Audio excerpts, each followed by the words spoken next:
बिस्मिल्लाहिर्रहमानिर्रहीम। अस्सलाम वालेकुम। कैसे हैं आप सब? उम्मीद है बिल्कुल खैरियत से होंगे।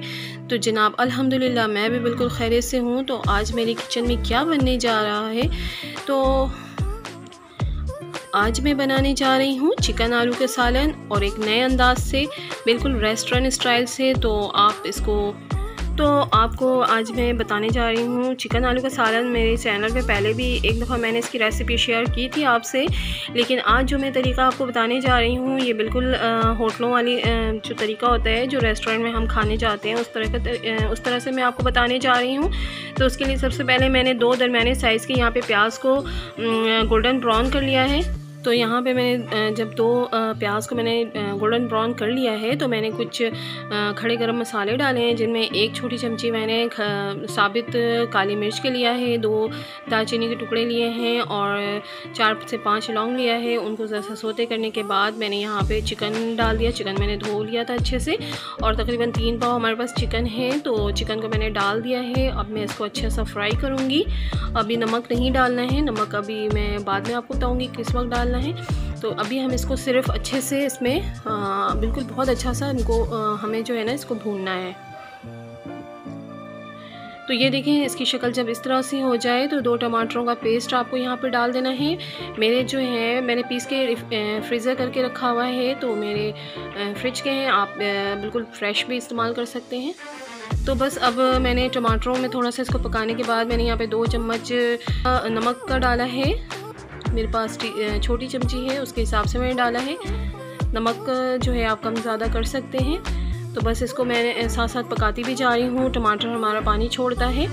तो यहाँ पे मैंने 1 चमची, छोटी चमची के मैंने हल्दी का डाला है, 1 बड़ा चम्मच मैंने पीसी लाल मिर्च के डाले हैं, 2 चम्मच यहाँ पे मैंने सूखा पिसा धनिया डाला है। अब बस इन मसालों में मुझे अच्छा सा चिकन को फ्राई करना है, बहुत ज़बरदस्त सा फ्राई करना है। और फ्राई करने में, चिकन को भूनने में बिल्कुल भी कोताही नहीं करनी चाहिए, वरना फिर हमारे जो चिकन है उसमें आपको बिसान सी बदबू आएगी। और ये देखें इसकी शक्ल, फाइनल लुक भूनने के बाद। अब यहाँ पे मैंने कुटा हुआ अदरक का पेस्ट डाला है, 1 चम्मच, 1 टेबल स्पून, और 1 टीस्पून मैं भर करके डालूँगी लहसुन पेस्ट। लहसुन और अदरक का पेस्ट डालने के बाद भी इसको तकरीबन 3 मिनट तक हमें भूनना है। तो लहसुन अदरक के साथ बहुत अच्छा सा हम भून लेंगे 2 से 3 मिनट के लिए। और इसकी शक्ल देखिए माशाल्लाह से कितनी प्यारी और ज़बरदस्त हो गई है। और ख़ूब अच्छा सा भून लेने के बाद मैंने यहाँ पे तकरीबन 4 से 5 आलू लिए थे। तो आलूओं को थोड़ा सा बड़े साइज़ में कट करना है, और जो छोटे दरमियाने साइज़ के आलू थे उनके 2 पीस मैंने कर लिए हैं, जो ज़्यादा बड़े थे उनके 4 टुकड़े मैंने कर लिए हैं यहाँ पे। और इन आलूओं को अब मैं जो चिकन हमारा जो अच्छा सा भुन गया है मसालों में, तो इसमें हम ऐड कर देंगे। तो ऐड करने के बाद आलूओं में आप थोड़ा सा नमक भी डाल दें, ताकि आलू फीके ना लगे, और बहुत एहतियात से डालना है।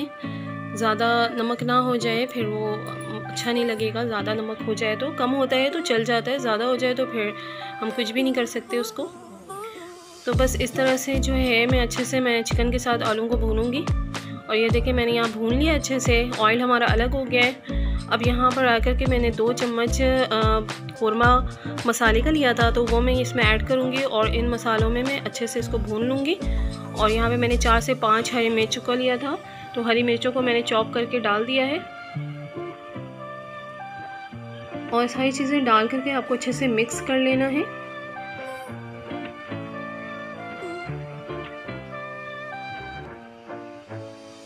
और यहाँ पे अब मैं 2 गिलास पानी का डाल रही हूँ। पानी हल्का गर्म हो तो ज़्यादा अच्छा है। और बस इनको डालने के बाद मैं 1 मिनट तेज़ आंच पे रखूँगी कवर करके, और उसके बाद दम वाली आंच पे 20 से 25 मिनट के लिए मैं छोड़ दूँगी। 20 मिनट, 15 से 20 मिनट मेरे ख्याल से बिल्कुल ठीक है। तो बस ये हमारे आलू गल जाए, चिकन गलने में टाइम नहीं लगता है। तो फिर मिलती हूँ मैं आपसे 15 से 20 मिनट के बाद। तो जनाब हमारे आलू अच्छे से गल गए हैं, मैं आपको चेक भी करा देती हूँ। ये देखें इसकी शक्ल माशाल्लाह से। तो ग्रेवी वाली चिकन आलू बिल्कुल हमारे रेडी हैं। अब मैं इसको आपको चेक करा के दिखा देती हूँ कि आलू हमारे बहुत अच्छे से गल चुके हैं। और शोरबा बिल्कुल इतना ही चाहिए हमें। तो ऐसे जो शोरबे वाले चिकन आलू होता है, आप उसको चावलों में भी खा सकते हैं और नान के साथ भी खा सकते हैं। बस यहाँ पर आकर आपको एक काम करना है कि आधा चम्मच आपको गरम मसाला, पिसा गरम मसाला का डालना है। तो पिसा गरम मसाला डालने के बाद इसको अच्छे से मिक्स कर लेना है। तो जनाब मेरी कोशिश होती है कि मैं आपको बहुत ही आसान और इजी तरीके से रेसिपी बताऊं जो आप आसानी के साथ घर पे ट्राई कर सकें। मिक्स कर लेने के बाद हम इसको अच्छा सा गार्निश कर देंगे। मैंने कुछ साबित हरी मिर्चों के 7 से 8 दाने डाल दिए हैं। हरी धनिया मैंने डाला है। हरी धनिया बहुत ज़बरदस्त लाजवाब लगता है ग्रेवी वाले गोश्त आलू के सालन में। तो बस ये हमारा बिल्कुल रेडी है खाने के लिए। माशाल्लाह से अब मैं यहाँ पे चूल्हा बंद कर दूँगी और बिल्कुल ये हमारा रेडी है खाने के लिए। तो माशाल्लाह से ये देखें, माशाल्लाह सुभान अल्लाह, हमारा बिल्कुल चिकन आलू का ग्रेवी वाला सालन एक नए अंदाज से रेस्टोरेंट स्टाइल में मैंने आपको बताया है। आप इसको ट्राई ज़रूर कीजिएगा और मुझे ज़रूर बताइएगा आपको कैसा लगा मेरा बताया हुआ तरीका। तो जनाब ये था मेरी आज की रेसिपी, उम्मीद है आपको पसंद आई होगी। अच्छा तो मुझे इजाज़त दें, अपना ढेर सारा ख्याल रखिएगा। मिलती हूँ नेक्स्ट टाइम किसी अच्छे से व्लॉग या फिर न्यू रेसिपी के साथ। जब तक के लिए मुझे इजाज़त दें। खुश रहें, दूसरों को खुश रखें। अल्लाह हाफिज़।